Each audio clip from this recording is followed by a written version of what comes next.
So yes, as you see, it's this all lights up. It actually all glows in the dark. You can't see it in this light, but it is going to be a wonderful time of just opening our eyes and seeing what God is about to do in the lives of kids. I love watching kids when they come at the altar too. They run down to the altar. Do youth kind of think about it and say, well, I'll go if somebody else goes first. And then adults go going, yeah, I'm not going up there. I don't want everybody to think I got an issue with anger.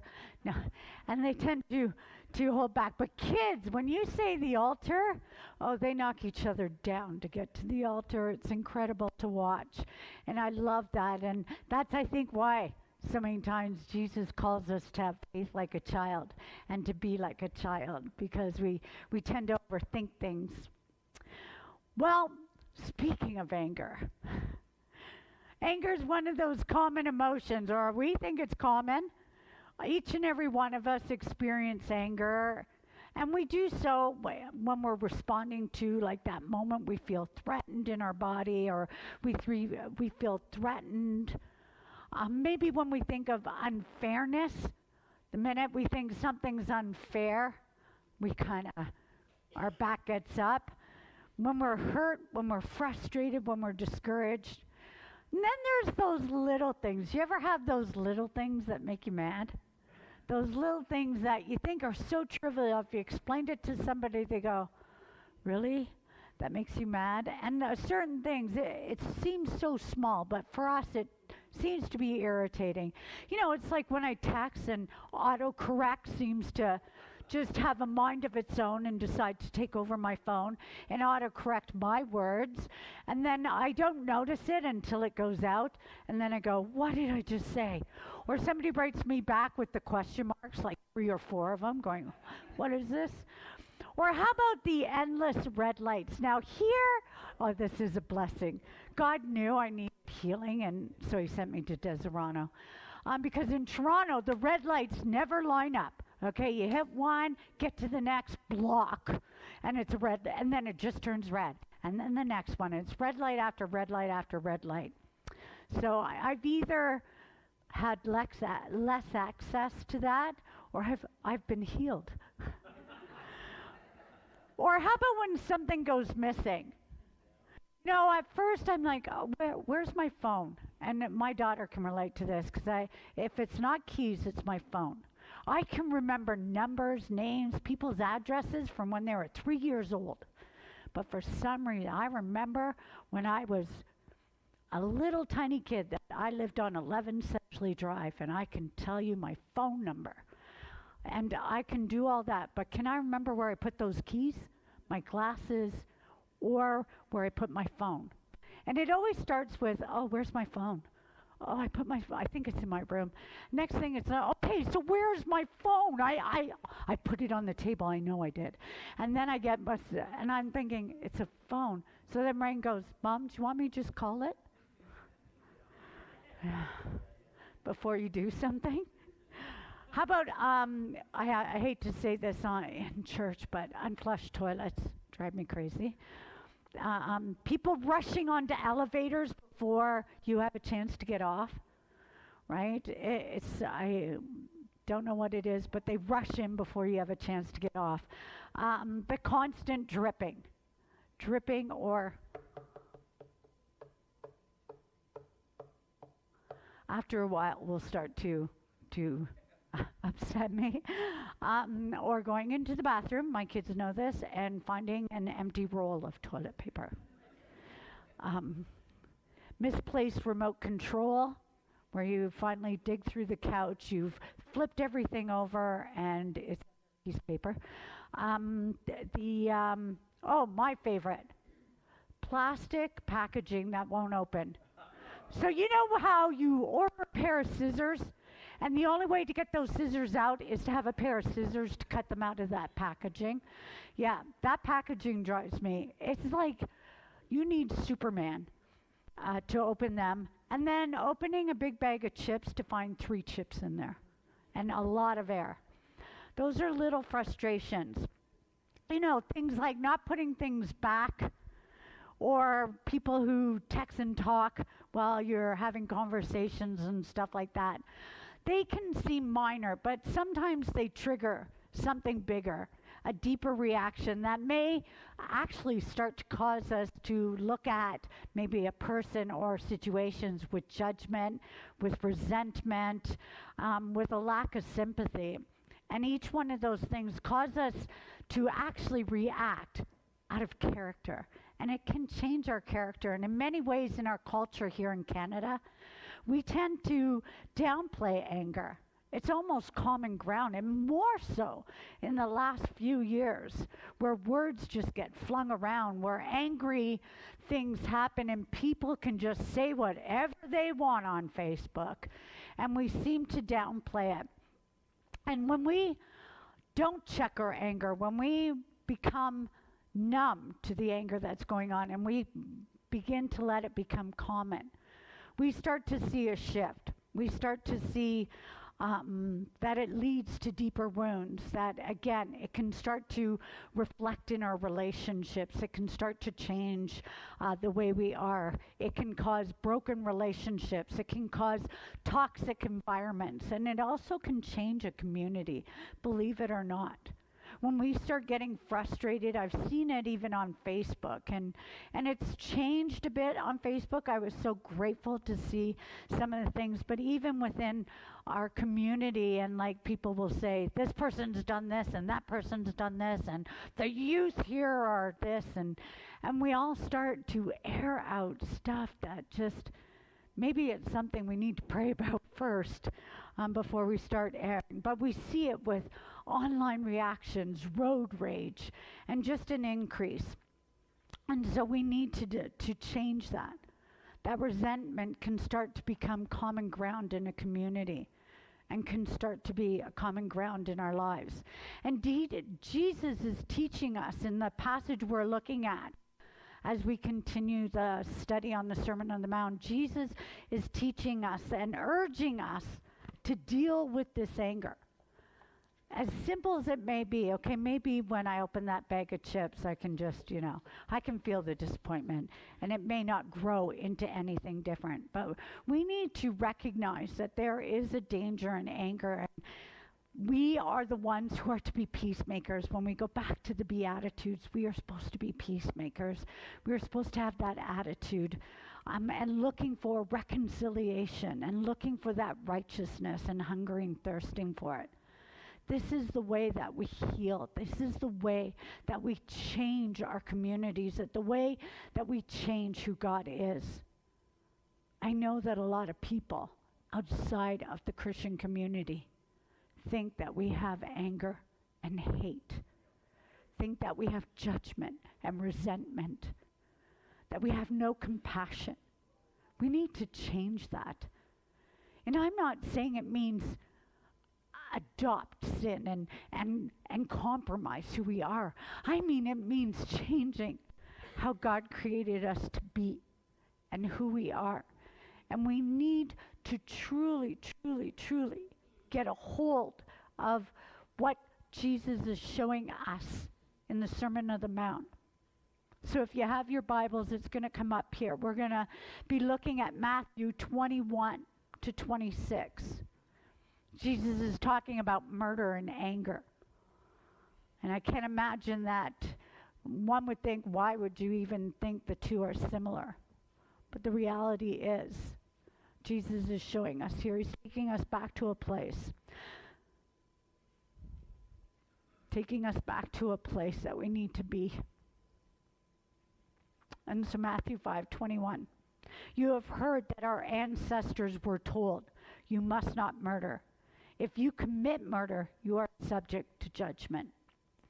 But I say, if you are even angry with someone, you are subject to judgment. If you call someone an idiot, you are in danger of being brought before the court. And if you curse someone, you are in danger of the fires of hell.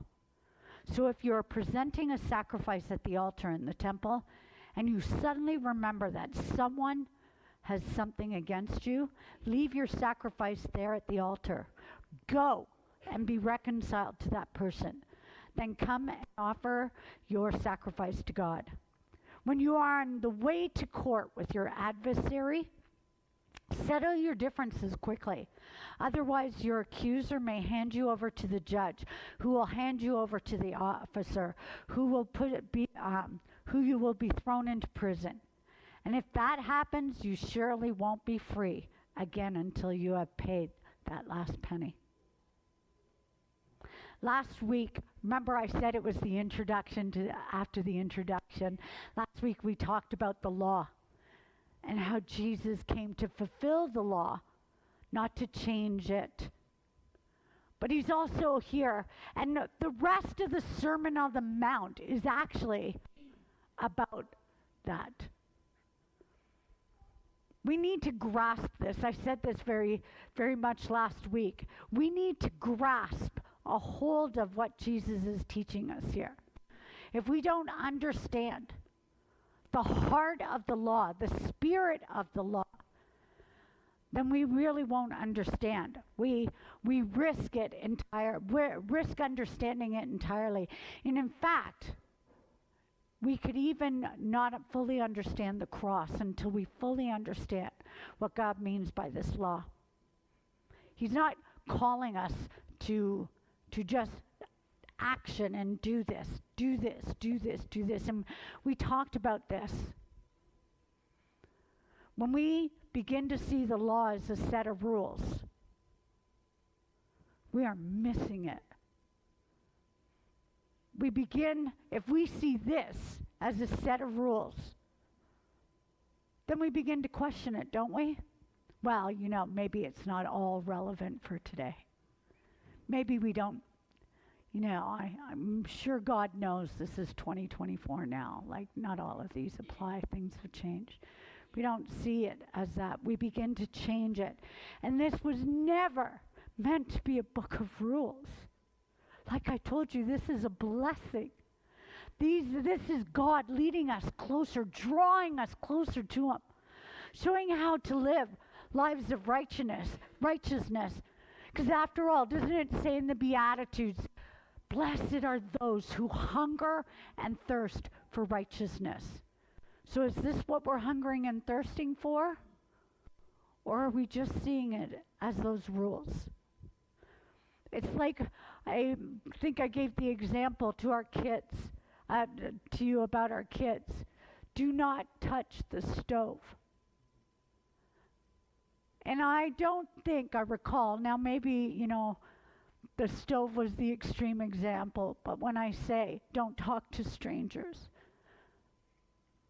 I hope my kids didn't look at me and say, oh man, my mom is so uncool. Do you believe her? Rule after rule after rule. Don't touch the stove. Don't talk to strangers. Look both ways before you cross the street. My parents they are not cool. No.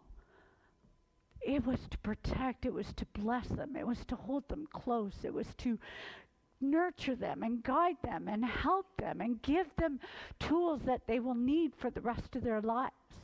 But sometimes we see this as the rule book, and when we do, we begin to miss it.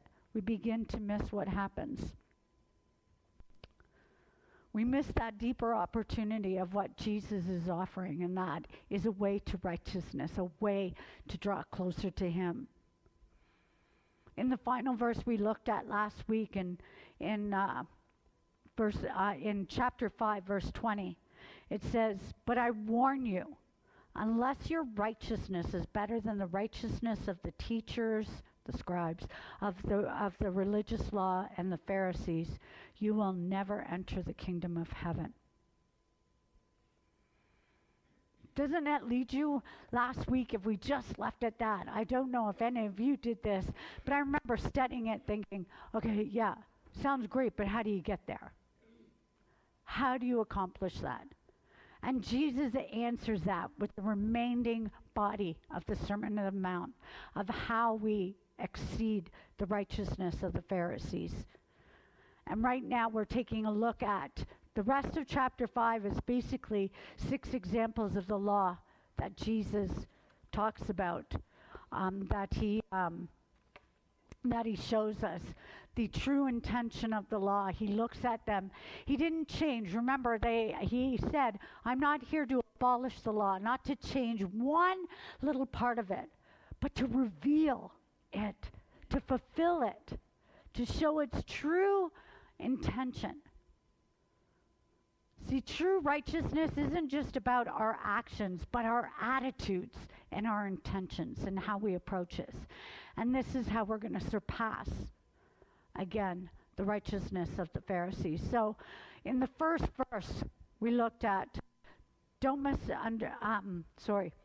you have heard that our ancestors were told, you must not murder.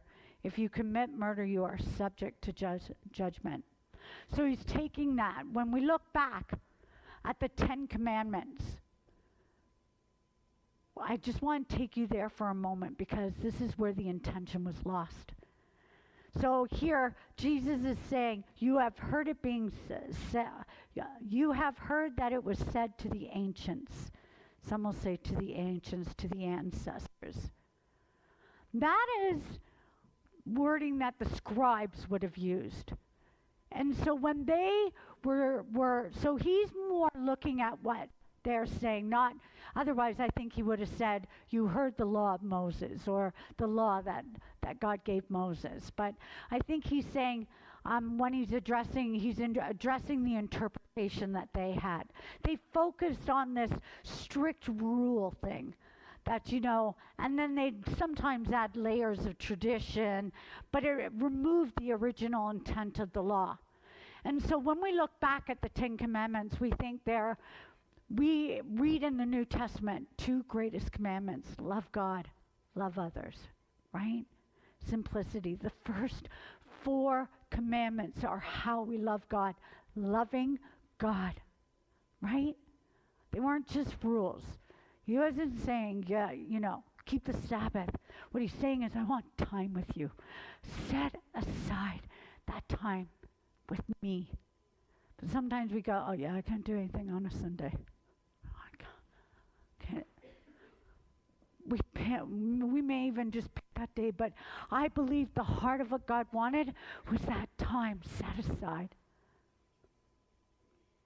He talked about that. We talk about loving God, having no other gods before him, keeping his name holy, observing the Sabbath, honoring him.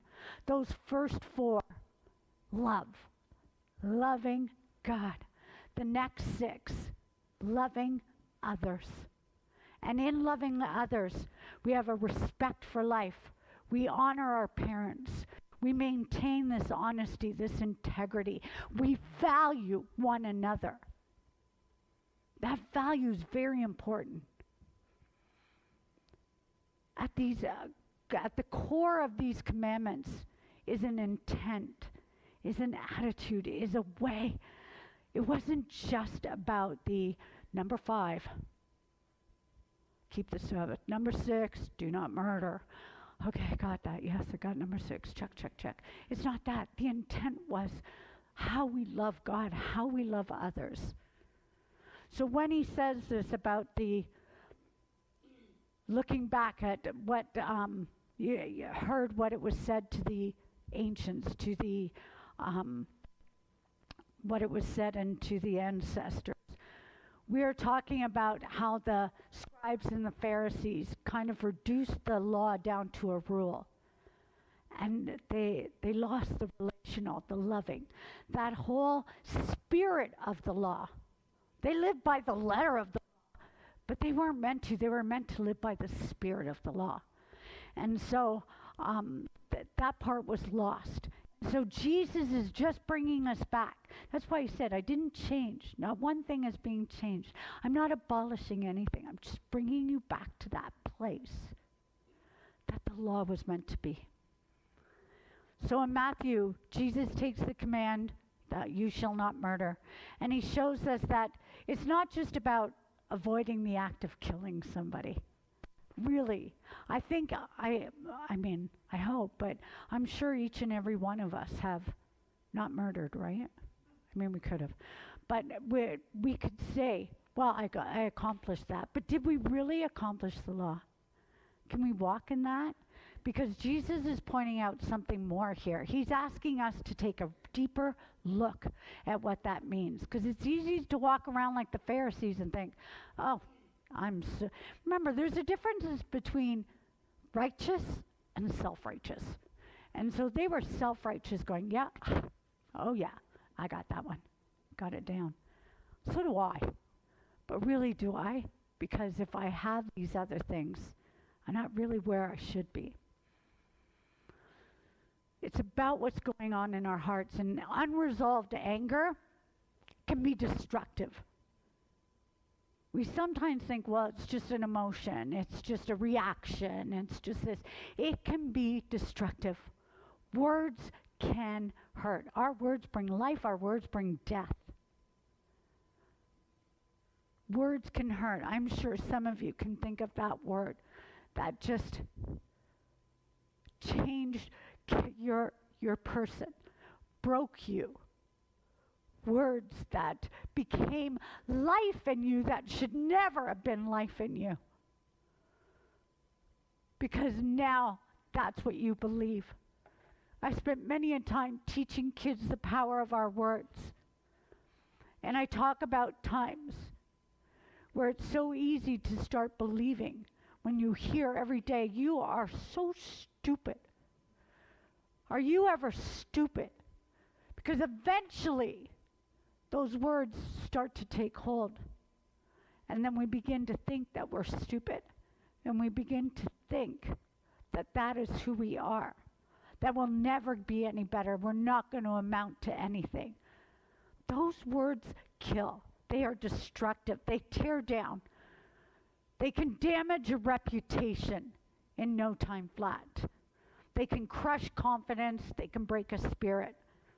It's a reminder that the real danger isn't what we do, but it's what's inside. This deeper understanding that Jesus is about to give us guides us towards this love that we need. That incredible love. Not just the word love, not just to say, oh, I really love you. I mean that love.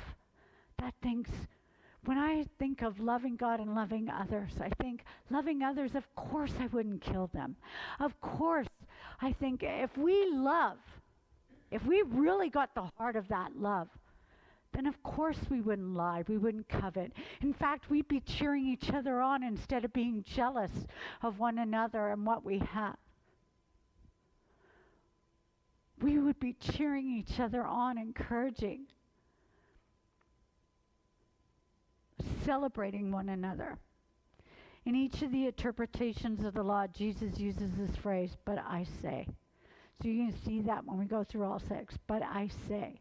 But I say, and that gives the, first of all, there's this incredible authority with that, right? But I say. It shows his authority, but it also gives us the fuller understanding and reveals to us a fuller understanding of the law. He provides specific examples in this particular verse in 21 or in 22 when he says, but I say, if you are even angry with someone, you are subject to judgment. If you call someone an idiot, it was pretty huge back then to call somebody, to say raka. Like, it wasn't just, it meant that you were empty-headed or no, like it was like there was no value there. So it went beyond just, oh, she's mad at me, isn't she? I forgot to make her coffee this morning. It's more than that. There was something to that and saying those words. When he talks about we curse somebody and there's you are in danger of being brought before the court, and if you curse someone, you're in danger of the hellfires. In each of these, he's saying more than, Jesus is saying, you know what? You think you're removed from the command because, or you think that you've got this because you haven't committed murder. But have you not been angry with somebody? Have you not hated? Have we not had something or someone that we've hated? Wish somebody was dead? Have we not spoken words maybe that brought death? He warns us that being angry, that insulting one another, calling them names, or cursing somebody is a serious sin. It's not just some minor slip up. Think about the last time you lashed out in frustration, called somebody a name, spoke harshly to them. Maybe you snapped at a family member. I've been guilty. Sometimes we've even given people the cold shoulder, or sarcasm, another issue. Sarcasm, held on to a grudge. Sometimes our silence is even worse. Forgive me, Dad, if he hears this, but my dad could go a year without talking to you. My dad had the ability of silencing and not speaking to you. And I am telling you, he could go months. This is not an exaggeration. My stepfather, he could go months without talking to you. I have been the recipient of that. And if you don't think that kind of hatred, that kind of anger is not painful, it is. If it doesn't change you, it does. It changes you. It breaks you. It harms you. And many of you know what it is like to have that broken heart, to have whether it's been words spoken over you or that silence and distance, how much it can hurt. Jesus wants us to recognize the patterns of anger. That these actions, whether they're large, whether they're small, how easy anger can seep into our hearts, can damage lives, can change relationships, but also can change our perspective and change the way we see things. We begin to start judging, and we begin to start seeing things with hopelessness. These patterns, Jesus is calling us to look at them and see them and check our heart. See if there be any wicked way in me, God. Begin to go deep into my heart because I want to change my perspective. I shared this with you many times. Before I came here, I didn't know this community, when I came here to meet with the board, it was the first time I've been in Desiranta. And I thought, how am I going to minister and pastor in a community I've never been to? And all I could say was, God, help me fall in love. That's all I knew to say, because I didn't know the culture. I didn't know small town life was brand new to me, coming from, 3 million people. And I said, help me fall in love. Because if I have that, it doesn't matter what else I have. If I have that first, if I have that spirit, I'll be able to see everything that God's equipping me with and giving me with and doing in my life, that I can do what he's calling me to do, or he can do through me what he needs to do.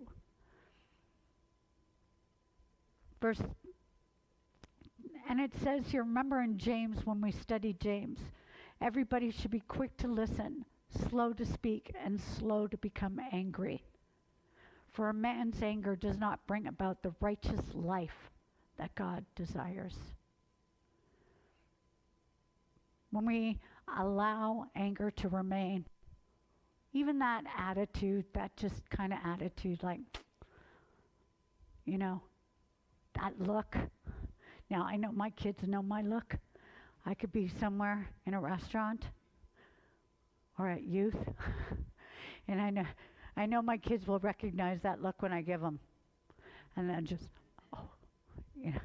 But there's those looks that we can give that just make people feel like they're worthless, that they have no value, that they're not important, or that you're better than them. But it can cause barriers. It can cause barriers between us and our relationships, barriers between us and others, barriers between us and God. And so God shows us that We see the law. Jesus tells us the actual intent. He gives us examples showing us this is what you need to do. This is what you need to look for.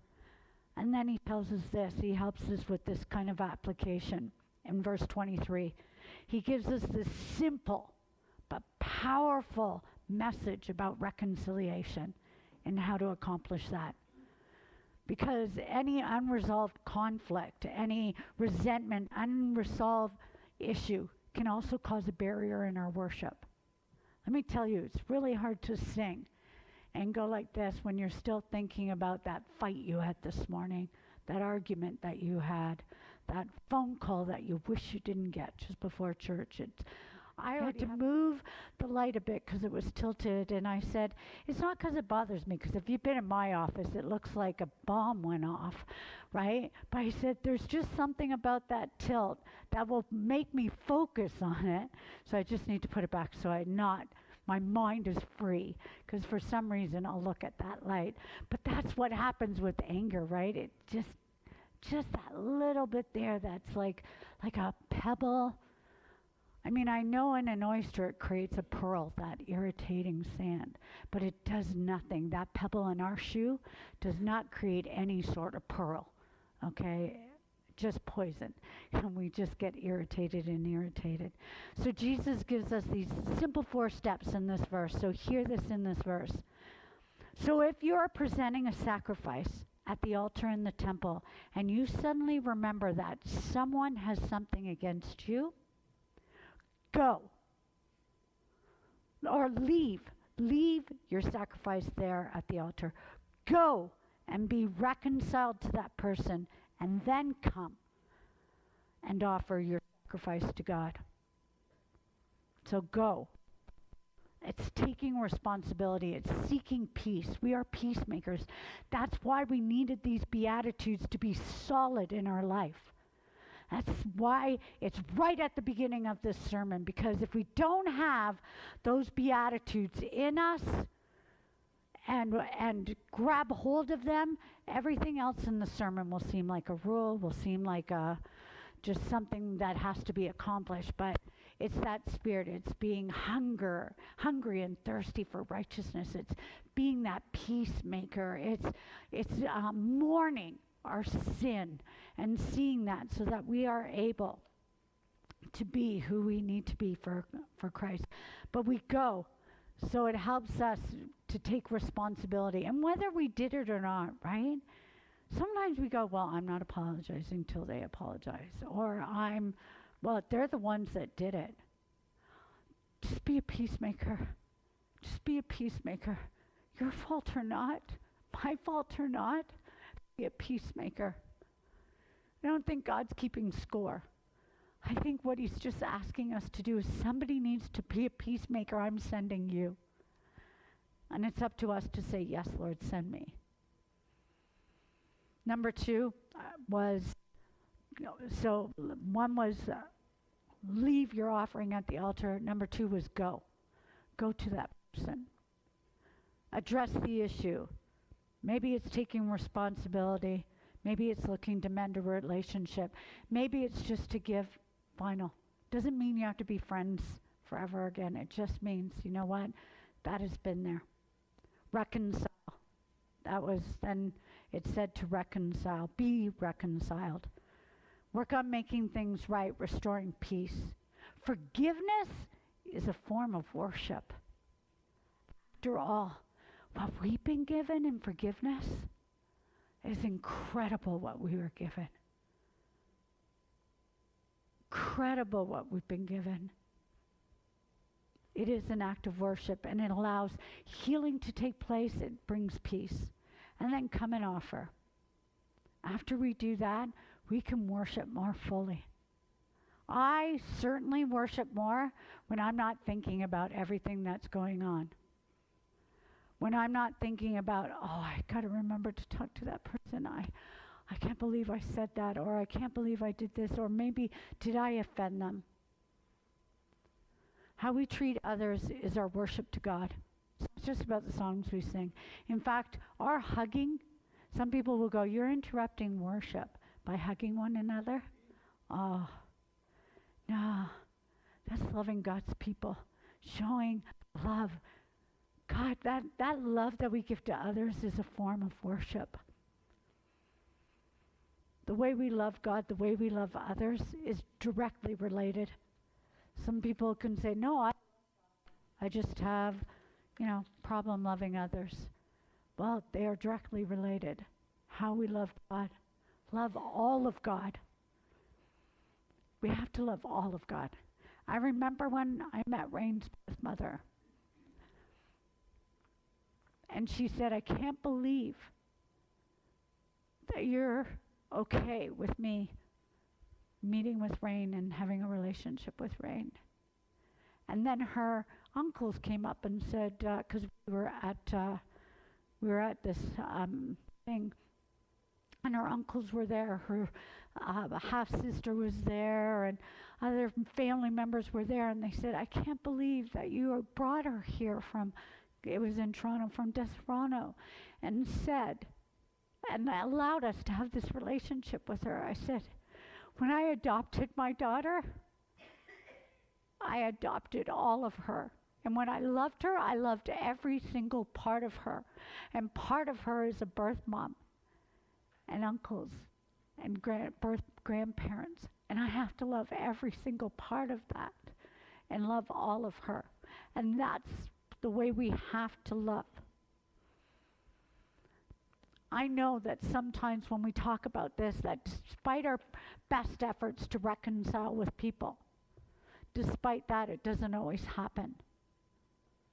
We might approach somebody, we try to make things right, we try to heal that, and they may just shut down. They may refuse healing. They may refuse. They hold on to hurt. They hold on to anger, and it can be frustrating. It can be disheartening, especially when our desire is to have restoration, reconciliation, healing. When it doesn't happen, we have to leave it with God. We have to trust that He sees and knows our hearts. We have to keep praying for all involved. Keep praying for that. Don't give up. Well, they don't want anything to do with me. Keep praying. I know of prayers that were 13 years. I think I shared that. Chuck Price's sister, her mom prayed for her for 13 years. And then she saw God's promises revealed, and she kept on that. And sometimes we have to keep praying. Ask God to work in the hearts of everyone involved. Everyone involved. That people speak life into somebody. We have to keep our heart aligned with God's heart too during this process, so that bitterness doesn't set in, resentment, or our own hurt that God hasn't acted, or that the person hasn't responded the way we like. Sometimes it's not even at God, but at the person. We have to make sure that those unresolved issues don't start bitterness in our heart or resentment. In that way, we can keep reconciliation open and not shut it down. Romans 12:18 said, "If possible, so far as it depends on you, live peaceably with all." So as we look at this teaching, as we look what Jesus is saying to us, so much broader than "thou shalt not kill" or "thou shalt not murder." It's so much more than just a rule. Rule number 6 goes beyond that. And it's about our heart. How we approach it isn't just about whether we accomplished it, but how we approach it, how we see it, capturing the spirit of that. So as anger become, as we look at this, as we ask God to show us, remember the word is like a mirror, right? So God, just show us our very reflection. And not out of discipline. I love that God corrects me, because it shows me how much He loves me, that He has something so much more and so much better for me. So has anger become a little too common maybe in your life? Are there unresolved conflicts or anger in your life that need to be addressed? How can you start to reconcile with those who have something against you? And what if somebody may have something against me, but what if I have something? How do I begin to reconcile that? How do I even begin to start with that? Maybe somebody today is struggling with anger, struggling with the challenge of forgiveness, and wondering, I've tried fixing it, and I've tried fixing it, and nothing's changing, and I don't even know where to go from here. How do I heal from the words that have been spoken over me? From the death in my heart that I feel? From the words that killed my confidence, that broke me? Or from the pain that anger has caused? For some it could be abuse. And none of these are easy questions to answer. But they are ones that Jesus invites us to bring to him, because we can't carry them alone. We were never meant to carry them alone. He knows the pain, he knows the struggle, he knows the unresolved anger. And as we move into a time of prayer and reflection, I'm going to invite Christine and the team. Let's bring them to him. Take a time just to listen. God, I have been trying to change this, to fix this. Waiting on you. Maybe some of you have been praying already for a long time.